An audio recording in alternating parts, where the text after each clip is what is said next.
All right, I'm trying this again here. First one, bad audio. Sometimes OBS issues. So we're going to break this track down. Jupiter is Falling, and it starts off with this opening chord. That's just pure sub and really gritty.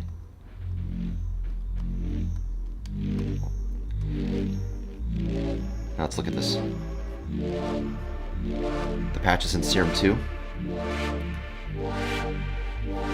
2 saw waves, 2 unison, 1 octave apart,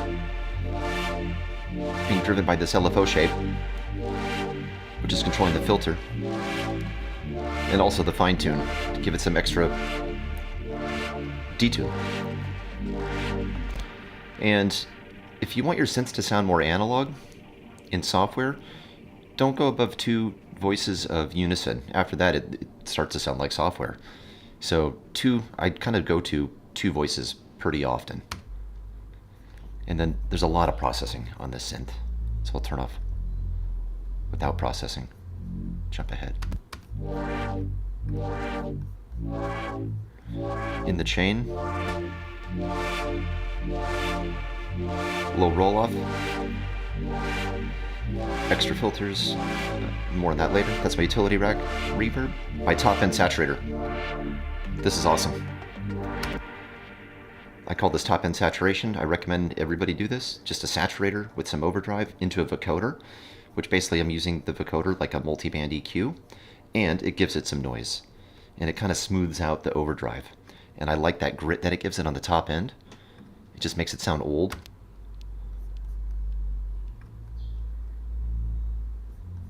And you get some artifacts from like the, is there OTT on here?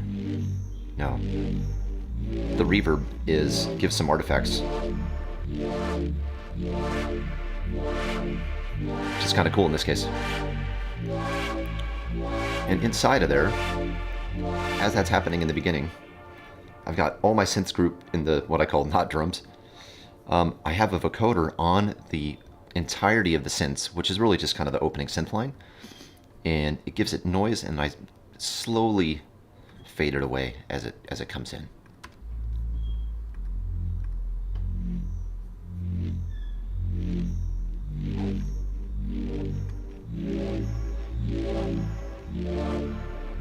I love that.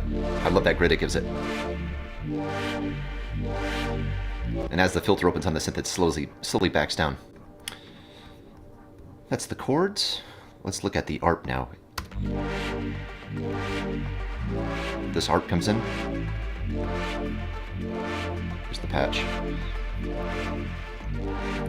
I did quite a bit of processing and quite a bit of automation on this. 2 delays.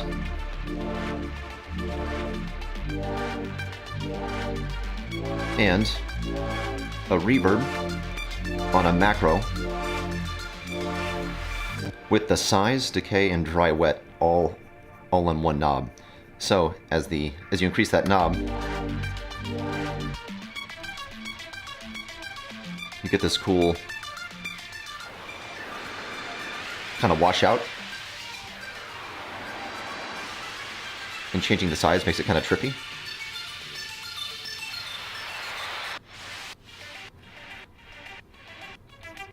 And I just had fun automating that with these 2 delays. I got a short one and a slightly longer one.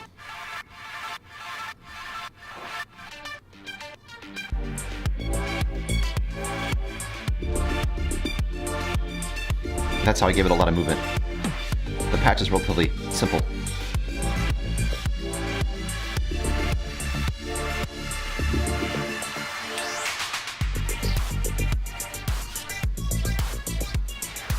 I go wild with the sync here too.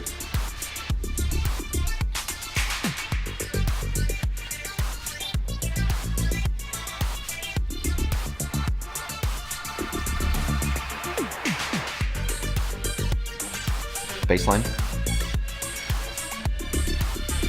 is awesome. 2 square waves. Using sync to plug out some higher harmonics. Oh yeah. Without it.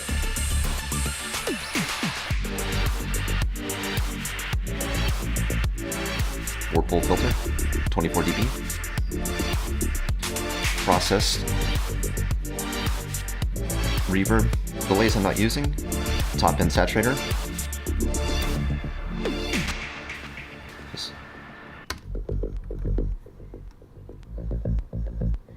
Top end saturator here. Echo Mania, my favorite delay plugin.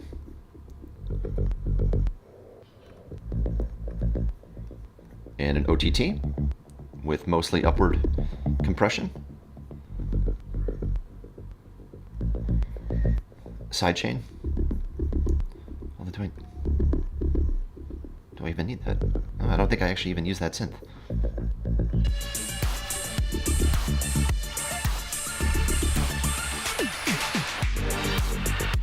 Found an accident.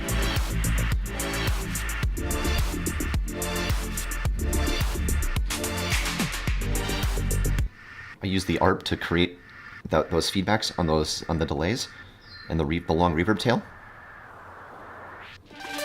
to make that little atmosphere. It kind of hangs over.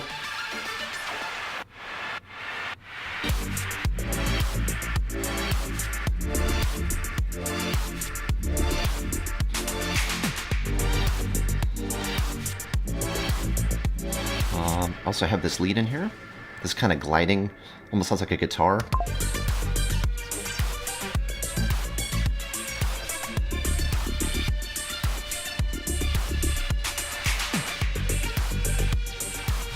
And let's see.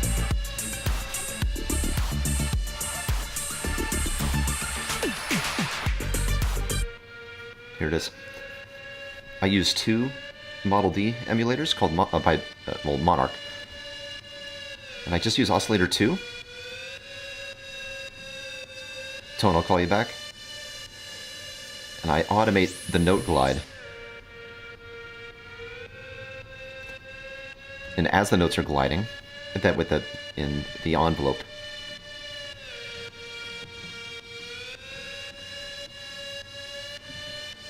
Somewhere. Maybe it's on a macro. Oh yeah, it is.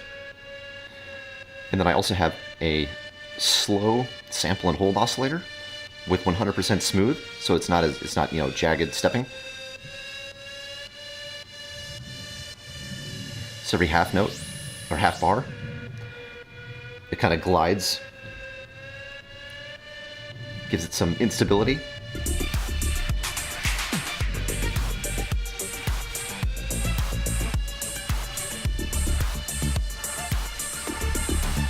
Through Cloud Max, which is an awesome reverb plugin. It just sounds absolutely massive.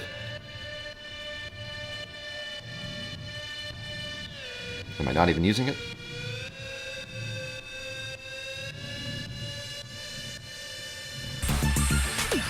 I guess I wasn't.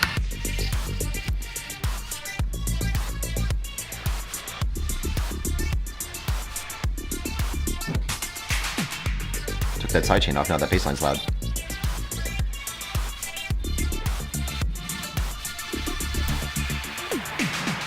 We'll do drums later.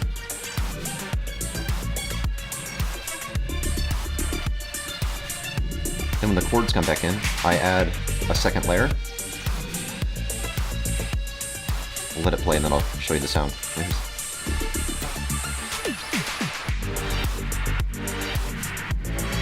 And at this point, I really want it to hit you in the face. And that sound has a lot of movement. 30-second note LFO, ramped down. Same LFO curve. Kind of started with the same patch as the main chords and just used this one oscillator.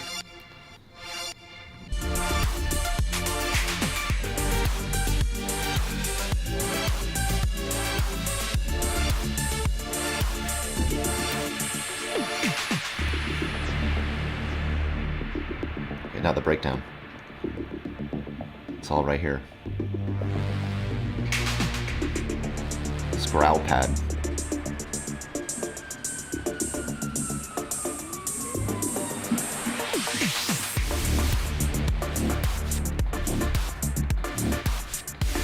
There's a lot going on here.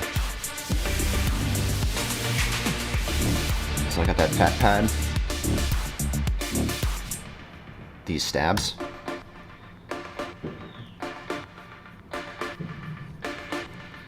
Going through, of course, Echomania.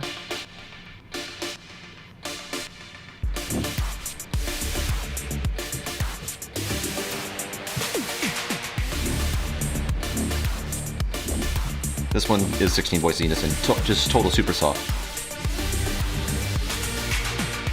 Super tight envelope.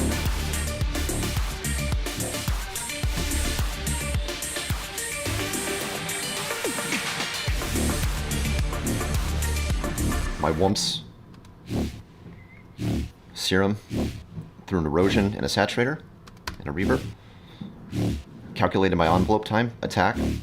About 130 milliseconds is a 16th note at 108 BPM.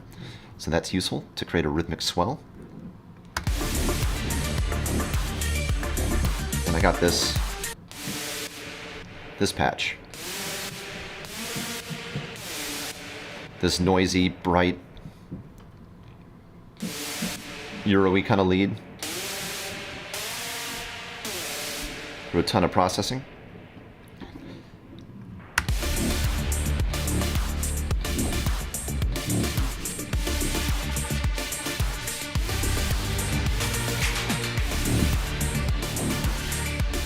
Awesome. I could listen to it all day long. And this kind of wobbly wind down, which I've got an LFO modulating the rate of another LFO.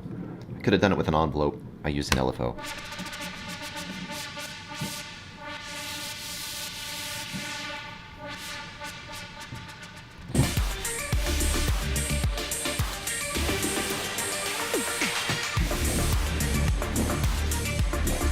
And all the synths collectively, before the breaks, like every 8 bars, I high pass out all the synths.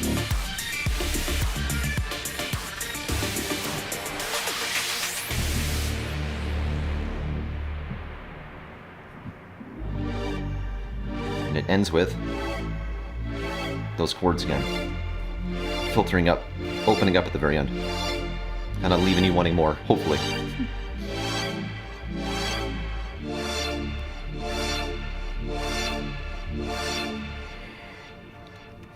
All right, now the drums. The drums are actually super simple. We'll start here.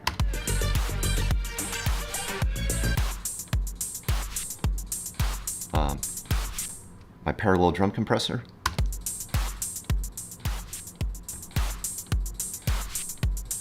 Must on every track. My kick drum, I made an operator. This kind of emulates an 808 or 909. You can get there in just a few knob clicks. I should macro this out, but I love it because I can make basically any kick drum I want faster than I can find the right kick drum, and I recommend anyone spend some time making kicks. The snares are just noise from operator. 2 different snares that I made. One's an actual proper kind of snare clap, and the other's more of a transient zap. And together, they sound great. I put an OTT on it, and I modulated the upward compression. Let me smooth that out so it doesn't pop. So I used an LFO to actually modulate the upward compression because I like it, gave it this extra tail that I didn't want to happen on every hit. Without it.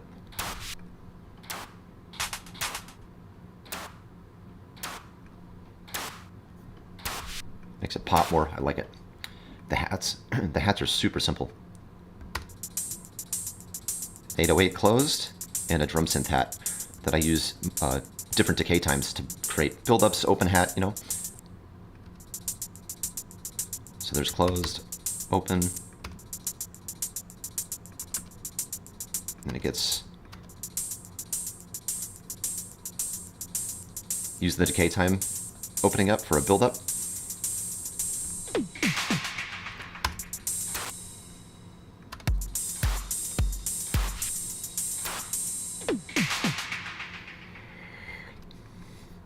I got a high-pass filter here. This is my utility rack, which is super useful. And inside of that has a high-pass and low-pass filter that's off when it's not in use. and I just simply automate the high pass where I want the drums to come out or something like that. In this case, I just opted just to cut the kick out entirely. I just kind of liked how it sounded.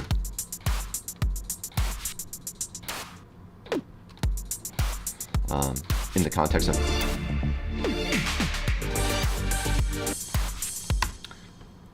the ride, has a little bit of an attack, and what I like to do is at the ends or towards the build-up, transpose the ride coming up, also increase the reverb amount and the decay time. You kind of turn the ride into a little washout.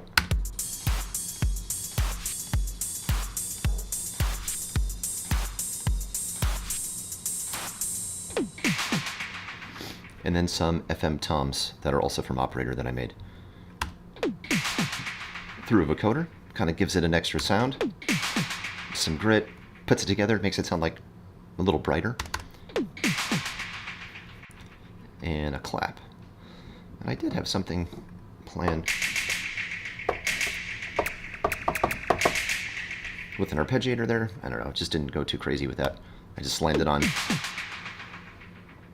every few bars. I've got a transition sound from the Modal 008.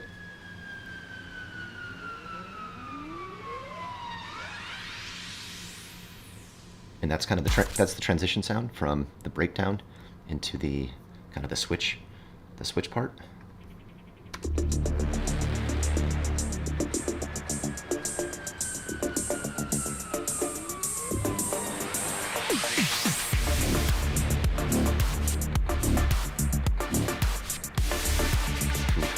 This is good. And it's relatively simple. Oh, I love this out. This arpeggio comes in.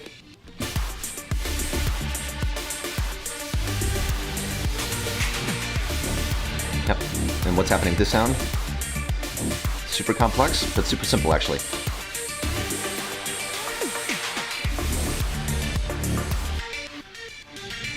It's making use of I'm making use of a sample and hold oscillator.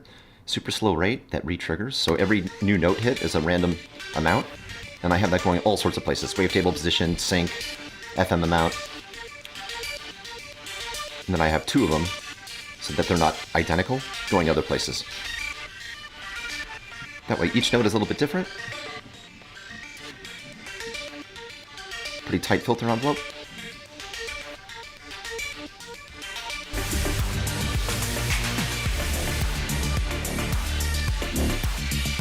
Compressing the shit out of it. Jesus.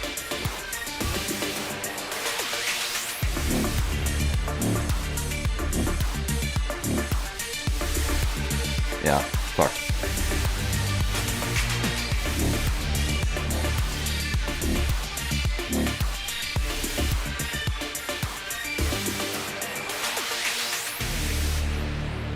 I sent everything through one delay at the end for that long trail.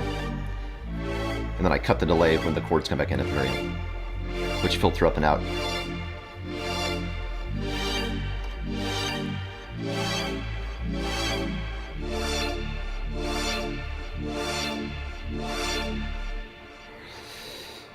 That's basically how I made Jupiter's Falling. Thanks for watching. It's a cool track.